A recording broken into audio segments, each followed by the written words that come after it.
people don't quite understand what the point of this stuff is. One, it's fun. It has to be fun. So if you don't like it, you.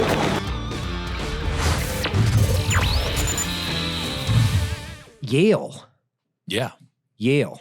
Yep. So when did you graduate? 2010. Okay. What'd you study? Political science. Oh, okay.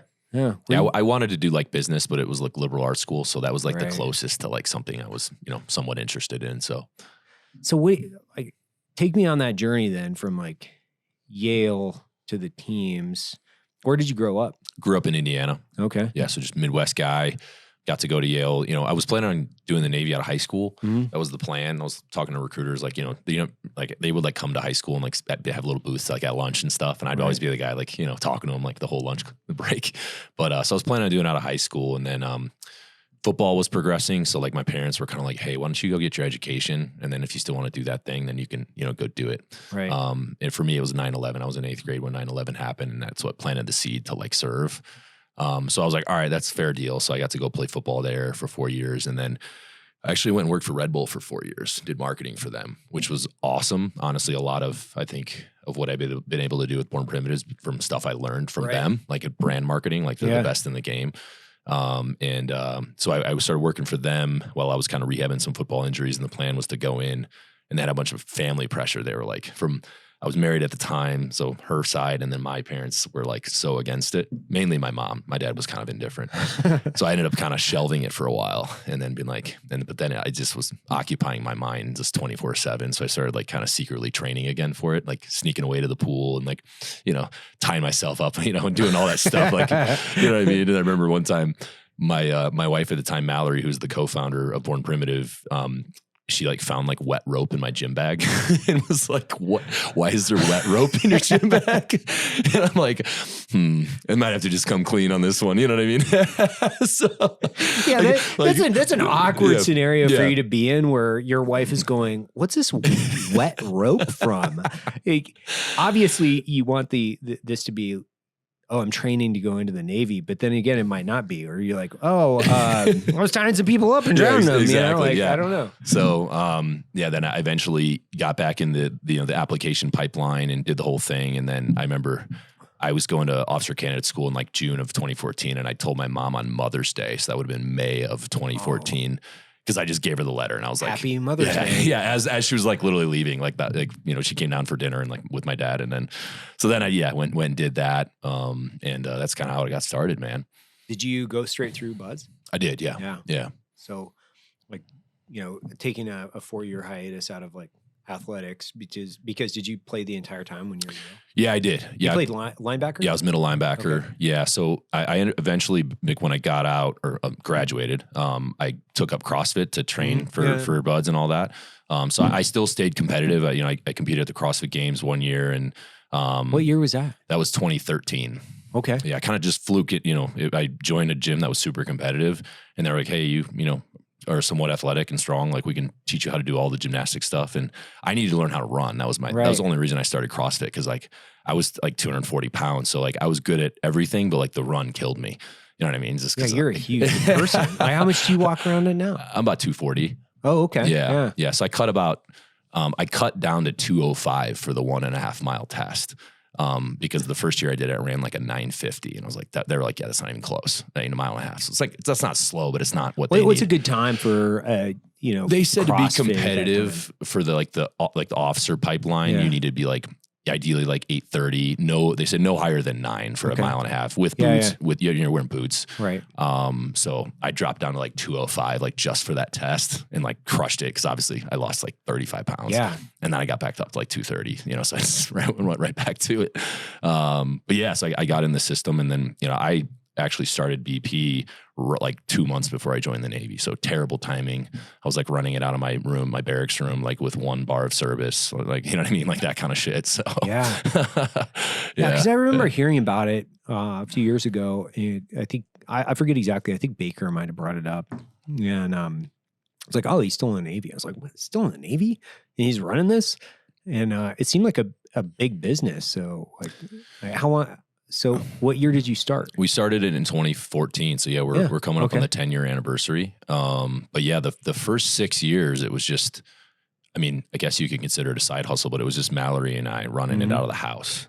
And then, you know, as you know, like every hour you're not doing your military job, you're just doing Born Primitive. Like that's just how it was. And then eventually like it took over the entire house. Like there were literally boxes to the ceiling in every guest bedroom. Of course, our garage was our fulfillment center. So we had like shelves everywhere and, so then we eventually were like, all right, we leased a warehouse that was like, I thought was massive. It was like 4,000 square feet. And then we quickly grew out of that and we started hiring employees. And then before I know it, like 4 years later, it's like we have 70 employees and like multiple warehouses and, distributors all over the world. So it got pretty crazy. And, at the 8-year mark, I had to make a decision of like, all right, I'm getting more senior in the military. You know what I mean? Like the responsibilities are growing. The business is growing. Now I'm now in charge of payroll and benefits for over 70 people. You know, like the burden on my shoulders was getting bigger and I realized, and I had a kid on the way. So I was like, all right, I can't do all 3 of those things at the level I think is appropriate. You know what I mean? So I was like, I gotta take one off the plate. And obviously the kid's coming. So that's there. And I think Born Primitive, I owe it to the employees to, kind of stay at the helm. So eventually, got out at about the 8-year mark and just pivoted full-time CEO. So finally good to have one job. Yeah. Isn't that nice? Yeah. Like I transitioned, away from the agency and then started this, well, very soon after, if not, like actually they're overlapping. So my wife was like boxing coffee and I was like roasting coffee in the garage. She was boxing it. She was doing customer service. So we were running all of this out of our house. And I also had another startup and I was working still at the time as a contractor for the agency. So I had like 3 different fucking jobs. So you get it. You get it. Yeah. So everybody that's listening to this and it's, it's truly humbling when I hear other people are like, hey man, I started a business because, I heard your story. And one of the goals I try to do is like force multiply through action, which is like leadership in the context of, I'm not going to give leadership seminars. It's more of, this is what I'm doing. So actions speak louder than words, but it's also be careful what you ask for. Totally. Right. I say that all the time, man. Be careful what you ask for because I'll give you guys an example. I've done some relatively hard things in my life. I've been put in some situations where most people would psychologically, emotionally, and physically like fold up into a fucking paper airplane and fucking fly themselves into the human garbage can. The last 2 years of this business it was probably the most difficult task I've ever had in my life. Not probably, it was. And so business, just in general, the complexity and the problem solving that you have to deal with government regulations to human psychology to hiring and firing and all the things that you have to do while maintaining profitability. And then also the restrictions that a lot of people don't necessarily see. I guess the question I have is like, or I should say, talk a little bit about the differences between the stress that you had in the teams and the stress that you have in business and how have you dealt with it? Yeah. I mean, dude, that's so spot on. And I've talked about that on our podcast before. It's like one of those things. It's like, be careful what you wish for. And I always speak, there's a thing called the Honor Foundation in Virginia Beach, and they take a bunch of like transitioning soft guys and like, it's their, like, they learn how to like write resumes and interview. And they always bring in a few like team guy entrepreneurs to speak to the guys. And they always ask about like, a lot of them are fired up about being entrepreneurs. Right. And they're like, these are guys that have done 20 and they're, in their 40s, they got family, they're married. And I'm kind of like, fellas, like, while I love the spirit, like going and working for some really good company and getting like clocking out at 5 and getting like a 401k, like it's not, that's not like, I know people have villainized that. Like, oh, you're in the hamster wheel, like find a cool organization. Like I don't necessarily recommend doing what I did because, there's 7% chance of startups, right? Yeah. You're going to be working way more. There's nothing guaranteed. Like, so your family life might and probably will suffer. There's all these other things that I'm like, just know what you're signing up for. And unless you're, I always say, unless you're staring at the ceiling every night, like thinking about it and it's occupying your mind, like then probably don't do it. So, the stress 100%, as the problems just evolve. They never stop. And as you get bigger and bigger, they're just different. So you guys have probably, I'm sure, dealt with this. It's like you get big enough, now you're like fighting off like lawsuits because people are just see paychecks and they just think you're going to settle for 80 grand. And I'm like, no, we're not. I'll blow 150 just to prove a point, but I'm not settling because they have some BS claim. And I'm sure you guys have had tons of those. Oh yeah.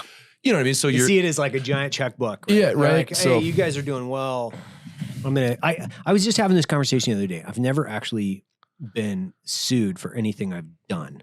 It's always been like fictional horseshit. Exactly. Like, every time. And like one of these days it would be just refreshing to be like, oh yeah, fuck, I did that.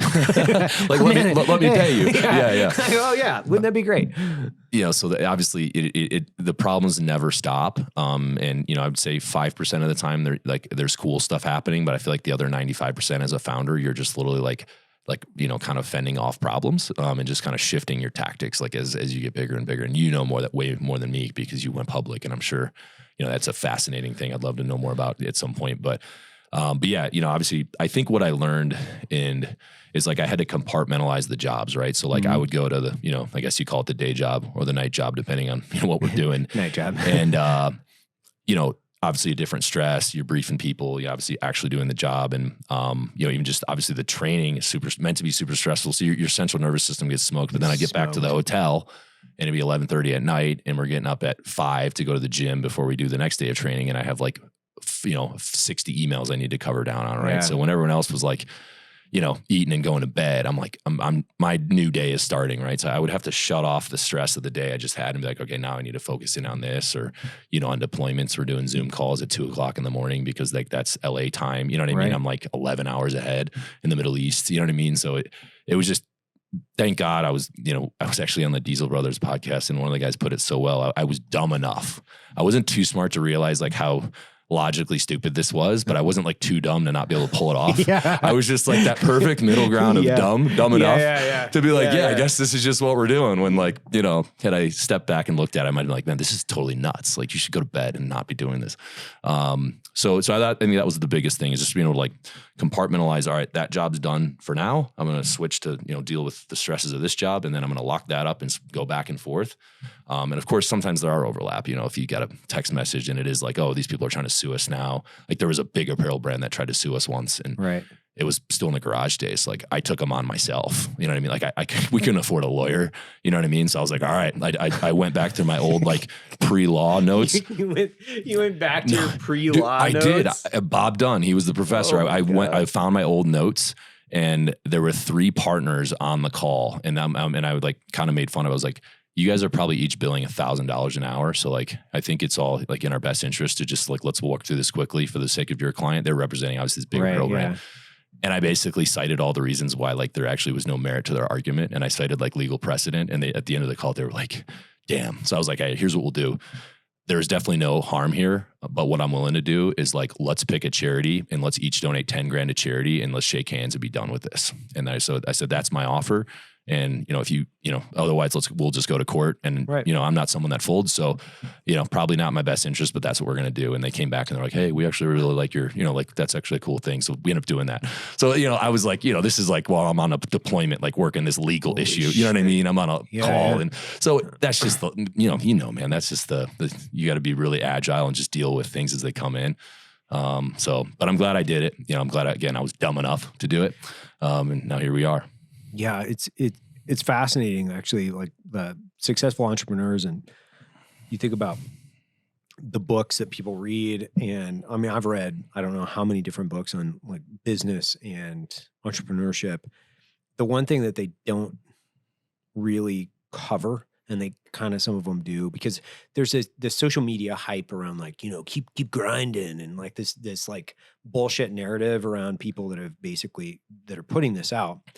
A lot of these guys have been generational wealth, or they were put into positions based on family business, or they got lucky. I'm like, and there is luck. Don't get me wrong. There is a certain amount of luck in this, but what most people don't cover is you have to be willing to grind yourself into fucking moon dust.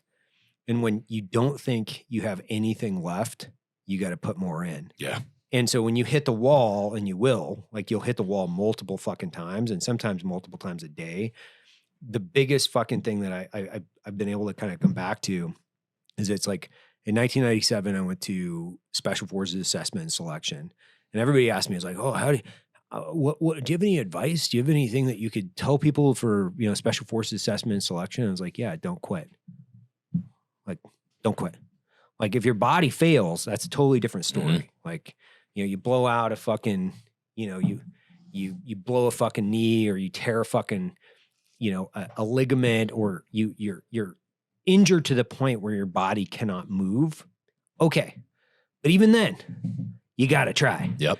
Make them drop you medically. Yeah. Make them. Yeah. But if you don't quit. Yeah. And I think business and entrepreneurship is a lot, from my perspective, it's triaging your time, understanding how you're going to get an ROI into your investments of your time. And then 2, don't quit. So it's like triage, don't quit, triage, don't quit. And it's a fucking constant reminder. Mm-hmm.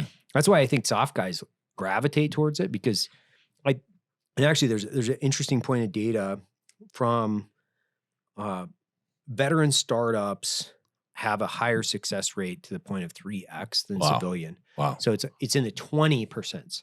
So veteran startups actually, and veteran entrepreneurs have been more successful statistically than their civilian counterparts, which part of that I think is because at least for me, I was really fucking sick of working for other people. I was like, I will never work for another person as long as I live. Yep. I will the never military will do that to you. Yeah. I will never have a fucking stupid person in control of my life ever again. I will never have a low-level bureaucrat or Congress or anyone else weigh in on whether or not I can succeed or fail. I will fucking succeed or fail on my own merit. Yeah. And never again. Or telling you to shave and get a haircut. Yeah. When you're like, dude, I don't even have any water to drink, and you're asking me to fucking shave my face. It's so stupid. And I think, kind of going back to my question is like the way that you're coping with growth and evolving the company, and the way that you coped with what we'll call it stress, have they changed? Or are there things that you've learned from being in the teams and now that you've taken into your business that are directly helping? I think I'm becoming a little bit more aware of balance. You know what I mean? Because I got a daughter now. She's about to be 3. So like you have to force balance there, right? Mm-hmm. Because like I could stay at the office till 8, 9 o'clock at night, like I used to, or like be on the computer till midnight and do all that stuff. But like, I think the challenge with type A people is a lot of components of success are, people see them as the measurable things, like your financial success, your business success. Like there's measurable, like, you know what I mean? Whereas like, if you're present with your family, that doesn't show up on some stat sheet where you're like, oh, look how successful I am. Even though it's a critical thing in the wheel of success, I think that should be a major sliver in it. Mm-hmm. You know what I mean? But since it's not tangible, I think people that are particularly kind of wired, maybe how we are, that it's like, it can potentially be on, left on the back burner because we're so like focused on, building the measurable things. So I think that's the biggest thing I had to adjust now that I'm a dad. I don't think I'm any less stressed. I'm probably actually more stressed because I think being in the teams was a good distraction from the business stresses, because like I'd have to just shelve that problem. Like, all right, well, we're doing CQC now. So like this is what I'm doing. I'm not thinking about that when we're doing house runs. You know what I mean? But now it's like a gas. It fills any space it occupies. Like now Born Primitive just has filled the entire space. I like that. You know it's what I mean? Like a gas. It fills all the, it's really know what I mean? We used to say that about mission planning. It's like, if we could chalk this up in the dirt in 30 minutes, or you give us 48 hours to build out a con op or an op board, like we will be changing the last slide a minute before we do it. You know what I mean? 100%. You know what I mean? When we could have given you the 90% solution on the whiteboard in 30 minutes, you know what I mean?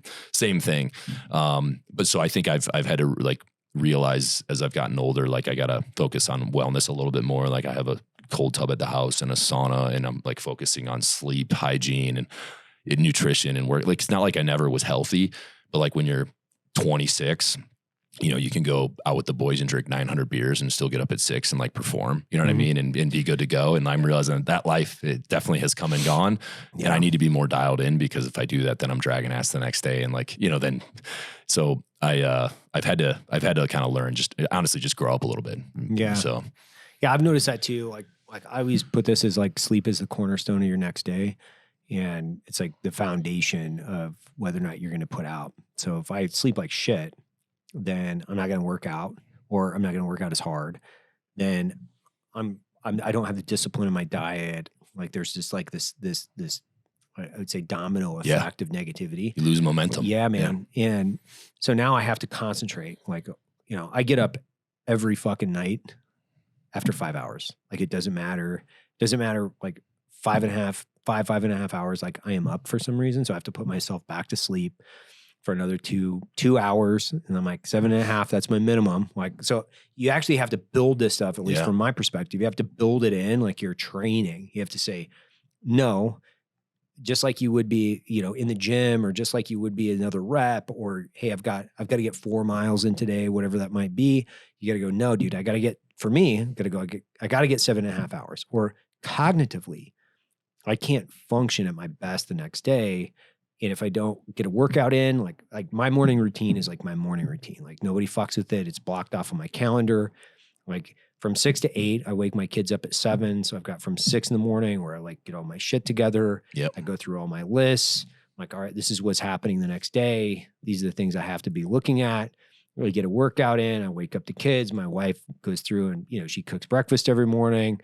Kids go off to school. I finish my workout. Like it's a rhythm, and it's a fucking battle rhythm. Mm-hmm. And if I get thrown off of that thing, that's why now I try not to travel as much, because I get thrown off. Big time. And if I get 5 hours of sleep, I am dog shit. Whereas the first 5 years of this business, I didn't get more than 5 hours of sleep. I didn't get more than 5 hours of sleep, period, ever. Like my adult life. So I have to like retrain myself every day. Yeah, it's good, man. Yeah, I'm exact same scenario. You know what I mean? Because like I said, back in the day, I'd be out in a hotel room 2:00 in the morning doing a Zoom call with like a law firm, or you know what I mean, or our ad agency that's in LA or whatever it was. I'd go to bed at 3:30, and then we're up at like 7 mustering, to go train, right? So it's like that's just what you did, But glad those days are past me, and I'm a little bit more aware of that wellness. And that's why like I see a lot of this stuff on the internet. I'm sure you see it too, of like this like grind. And like you only need 4 hours. And I'm saying like, guys, just physiologically, that's horrible advice. Like horrible advice. Like, no, don't like, because then these people that don't know any better are going to believe that. Mm-hmm. And they think like now that's the standard. And it's like, as you can be very successful and get 8 hours of sleep every night, just be very deliberate with your time and just don't waste it doing things that aren't going to like advance whatever you're trying to achieve. You know what I mean? And yeah, there's probably a less than 1% of what we'll call it the human population that can function cognitively and successfully for a long period of time on 4 hours of sleep. Okay, that's fine. That doesn't mean that you can, doesn't mean that I can. And it also doesn't mean that they're going to perform the best in every category of their life. So to your point, work-life balance, like I get this question a lot, like work-life balance. My kids and my family are number one priority. Like the business is always going to be there. Like the business of the business is always going to be there. But if I don't have and take the time to invest back in my family, which is, I call it the last minute perspective, which is the last minute of my life, I'm not going to be fucking thinking about whether or not I should have been in a board meeting, or whether I should have taken another Zoom call, or whether I should have done another all hands, or whatever it might be. I'm going to be thinking, man, I wish I would have got maybe a few more hugs when my kids were like 5, 6, 7. Maybe I should have spent a little bit more time. So I have to triage my time against that, make sure that I'm not only available, but I'm present. So it's not just like being there. That's also not the thing. Yeah. Like you can be a fucking warm body. That's cool. They're never going to remember their mattress either. Mm-hmm. They sleep on it every night, but it's just, it's an insignificant portion of their life. So it's like plugging in, being present in their life. It's fucking huge. Yeah. And I think a good way to look at it is like, all right, if you were to remove, like for you, if you were to remove Black Rifle Coffee, like, is there a huge void in your life, or is there enough, meaningful things that you'd still be like, okay, like I still have a meaning, and a purpose here. And I think from what I've seen with a lot of guys from the special operations community, and I think it's due to our personalities and how we're wired, but guys are so dedicated to the job for 20 years that like, they're missing their kid's softball game to come in on the weekend and go into their cage and like mess with their gear, right? And like to get ready for the next training block or whatever it is. And they're always like, the job always comes first. And I respect that. Like they're trying to be proficient and have a good reputation. You know what I mean? Like we all were. Yep. But it's like, you see these guys, they retire at 20 years. They've been divorced twice. They got 3 kids. They don't have a good relationship with any of them. Because for 20 years, they were so dedicated to the job. And it's like, guys, eventually that job is gone. You need to prepare for that moment, because when it does happen, your family and all these other things are going to be important, right? And unfortunately, I think guys learn that the hard way, and then they have this huge identity crisis. And I hate to say it, I think that's a big reason why we lose a lot of guys to suicide. So the fact that you have that awareness, and hopefully more people even listening, like reflect on that, because if you were to, whatever you're pursuing, whatever you're trying to conquer right now, if you were to remove that tomorrow, what do the other aspects of your life look like? And hopefully they're good to go and they're green, but if that check engine light is on and you know what I mean, they're yellow, like put some more time into that, because like you said, those other things in the last minute of your life, that shit won't matter. No, it won't. I think, I've talked about this a little bit on the podcast, which is I think that military guys, they continue to have an existential crisis because their identity is completely tied into their job. I have more familiarization with the soft community, but it happens whether you're in the Marine Corps, the Army, or regardless of service. But definitively, my peer group, they get tied into this identity, like green beret, right? It's like, but that's a fucking hat, dude. That's not you. Like it's not who you are. That's your profession. As you're transitioning into your civilian life, they're going through this existential crisis, which, by the way, I mean, this is not new. This is, 2,500 years old as far as like, what's the meaning of life? Why am I here? These are the most weighted thoughts that we're going to either feel or have, whether or not you're cognitively or intellectually able to diagnose this and then ultimately go forward and then solve the problem. You're still going through an existential crisis.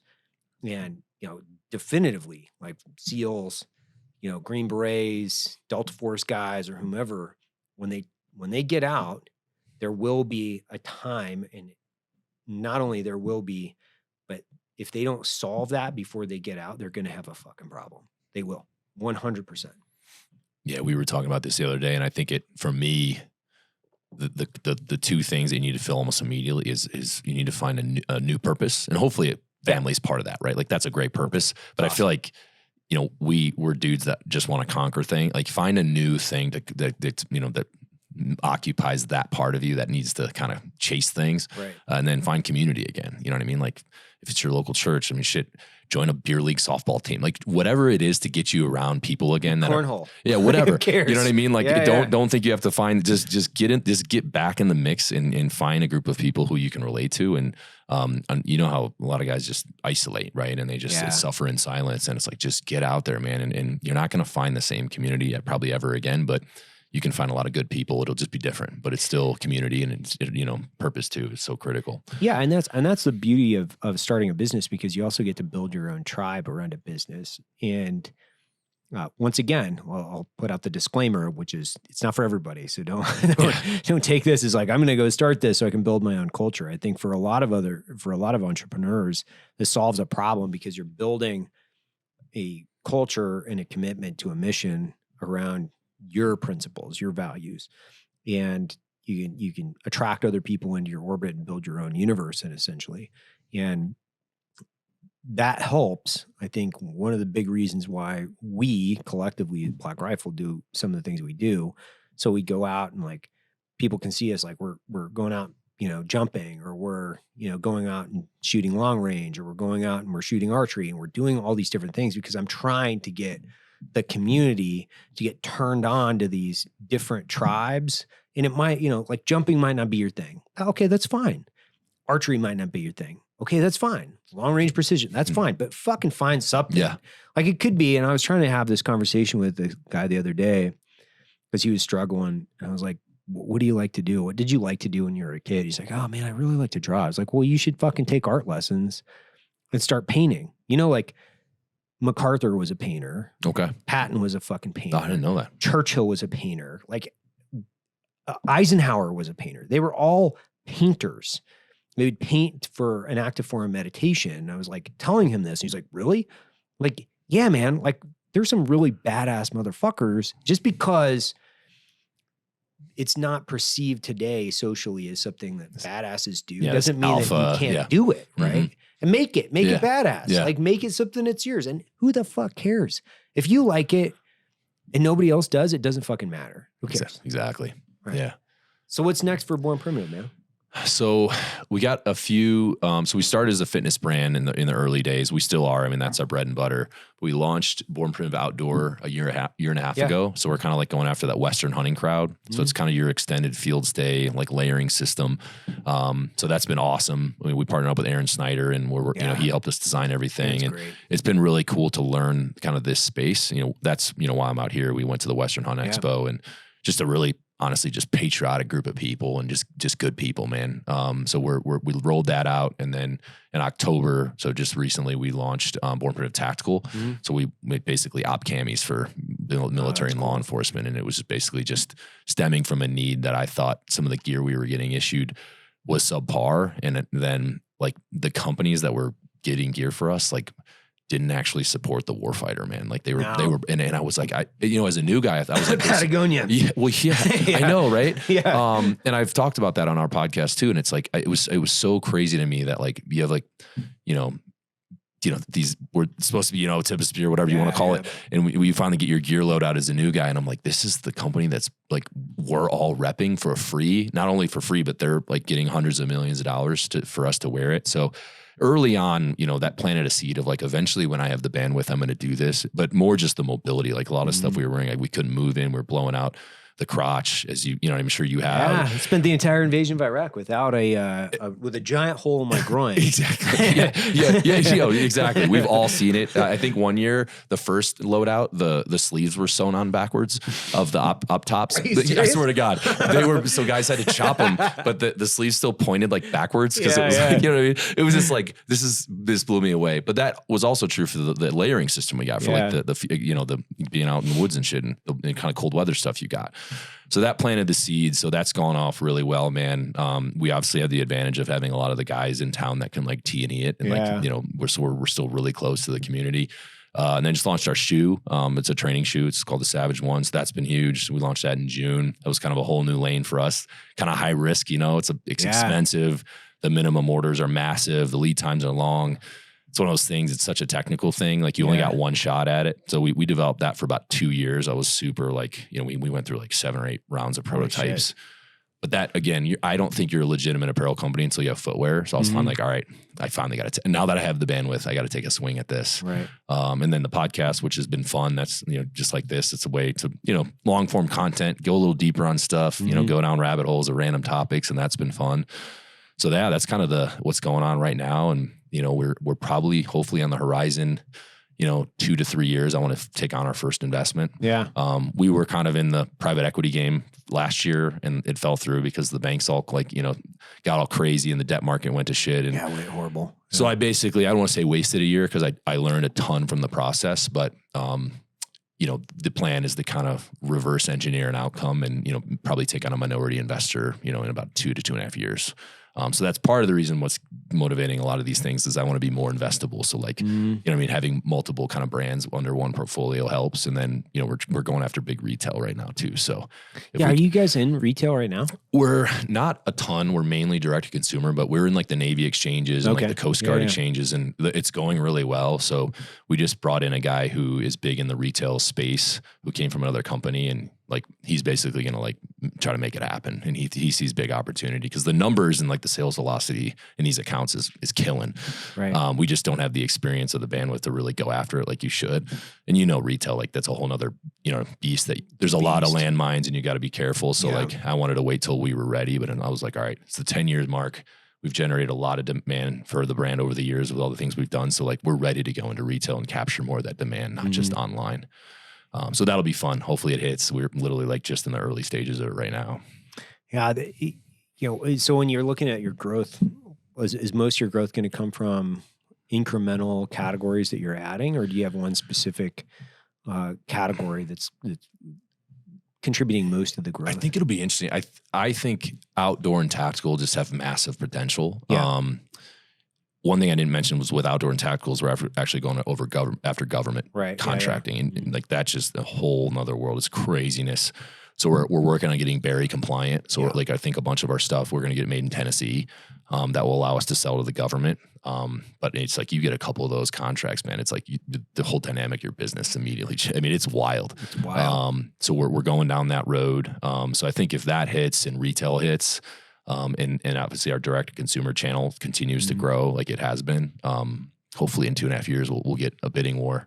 Right. And for me, like I've always been hesitant to take on investment. Part of it's just because I'm stubborn and I was like, oh, we don't need anyone's money. Like I really wanted to maintain the integrity and the values of our company. You know, we're very patriotic. We don't apologize for, standing for the flag. And, I think I had this thing in my head. If I go to private equity, all of a sudden I'm have these dudes in suits from New York, like running my company. And I know there can be truth to that, but if you find the right partner and you know what I mean, there's absolutely can be a force multiplier. And I think that's something like, could I go back and do it again? I probably would have done that sooner because I think it could have, made our trajectory accelerate. But we've had to bootstrap the whole thing from the day, from day one, which is good and bad. But it's good and bad. Like, we spent the first 5 years of the business. I took a minority, non-controlling, like 10% of the company on through private equity back in the day, and it only directly enhanced the business. So he didn't. My partner Steven over there is still my partner today. He's one of my best friends. Like I fucking love the guy, and he thinks about business differently. He's helped me over the past 5 years. He's helped me recruit different financial talent, so CFOs and things like that. He stays very distinctly within his subject matter expertise, and he only directly contributes value. And we built a really powerful friendship over this entire thing through business, like just reps and reps and reps. Like I'll go down and like hang out with him, and he's got a place in California, and he's been in business. He's had like 50 fucking different businesses that he's been involved in. He's taken a bunch of them public. Like he's got a lot of reps. He's like 60 years old, like, but he's awesome. Like, and so I have a different experience, but I interviewed 23 different guys coming through the company, like back in the day. And if they showed up in like an Egyptian cotton, shiny cufflink shirt, I'd be like, get the fuck out. Like, they didn't even pass go. You already knew. Whereas like this dude shows up and he's like wearing Vans and jeans and like he's wearing a JanSport backpack. And I was like, yeah, we could probably work together. Like, yeah, fuck yeah. We could probably work together because he's obviously done a lot of business and he's very casual, whereas like that's for me, I only care about the experience. I don't care about the fucking shiny watch. Like shiny watch guys, they freak me out either way. I'm like, man, not really my people either way. I grew up super blue collar. I can't really have a bunch of like shiny shirts and shiny watches cruising around here. It just culturally it mismatches. Totally. You know what I mean? Yeah. No, and I think that's what I'm realizing now. And the partner we had lined up who we might still work with, they were great. They're actually from out here, Utah people and just great dudes. And I was actually just skiing with them yesterday in Park City. So yeah, it's got to go beyond just, the business, if people you need to have relationships with. So yeah, we'll see. I mean, we're going for it. We got that date circled on the calendar. But hopefully the plan comes together and we'll kind of optimize that moment. But as the deal market right now is just awful. Oh, it's awful. So we're waiting it out. I'm like, all right, let's take a knee. Let's let that shit blow over. And then in the background, let's optimize. I think everybody's in the same situation. I mean, capital is expensive. So for those of you who don't understand, like, which is totally fine because you might not be in business. I mean, you do see it in interest rates across the board. Well, business is no different. Money's just more expensive than it was 3 years ago. And you've got a lot of money on the sidelines. It's waiting. So small, mid-cap businesses aren't being invested in. They're waiting. They're waiting for interest rates to stabilize, for the economy to come back together. I have a feeling that the administration is probably going to decrease, and mark my words on this calendar, because I feel like this is probably going to happen as we get close to the presidential election. The interest rates are going to come down. Yeah.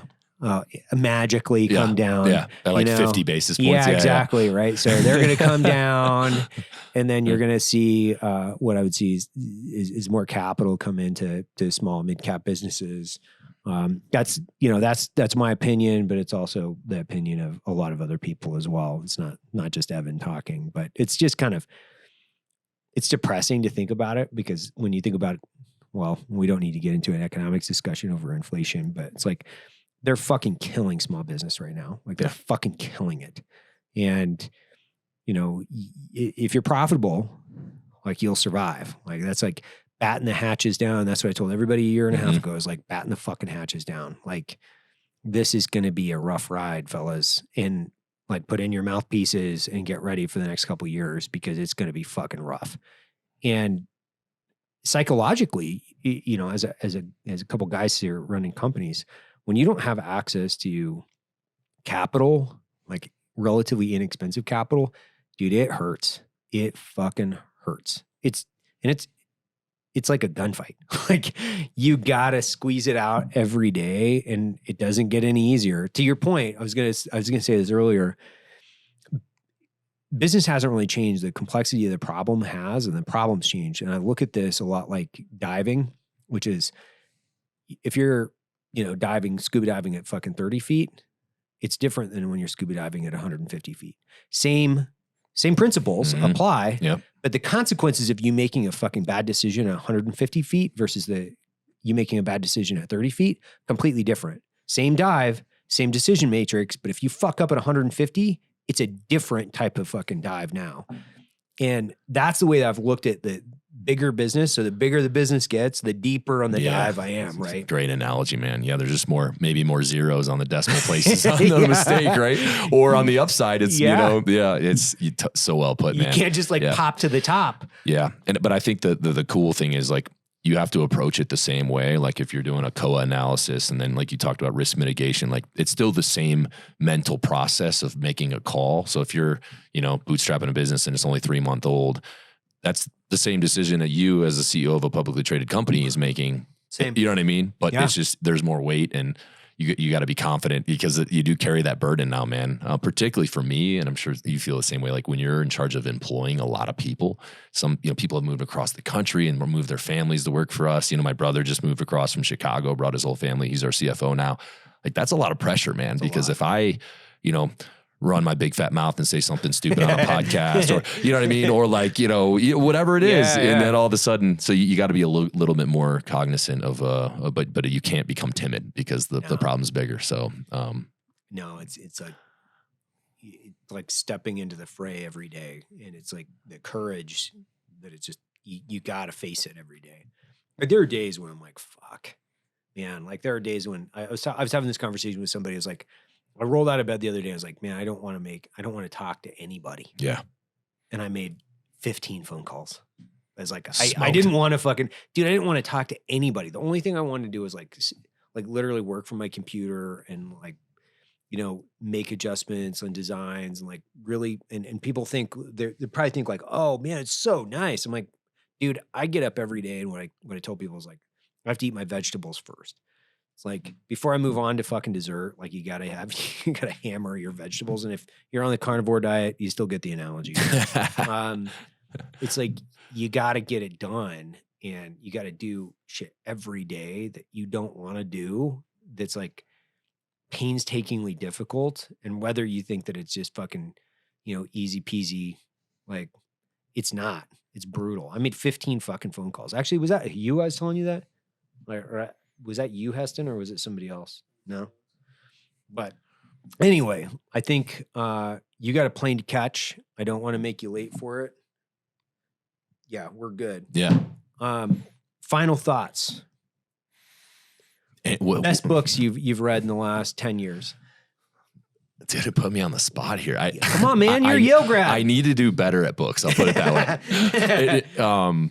I just started reading Arete. I don't know if Arete? What's that? It's Brian Johnson. He basically, like, studied he's basically combining, like, the knowledge of, like, ancient philosophers with, like, modern science, and breaking down in very digestible, like, quick chapters. Like, he's read like 5,000 books, and basically gives you the cliff notes. And he's just like, he speaks to, like, you know, so calm, and, like, he's a big leader. Like, it's so, I'm just starting in that. I just started reading it on the plane, but it looks awesome. And Brian came on our podcast, and the dude's like, he's awesome. You should actually consider getting him on. He just spoke at NSW, like, with all the, like, the Commodores and shit. Send him over here. But he's awesome. So I'm starting that one, but dude, I got to do better at the professional development. I'm so down. I'll give you a couple recommendations offline.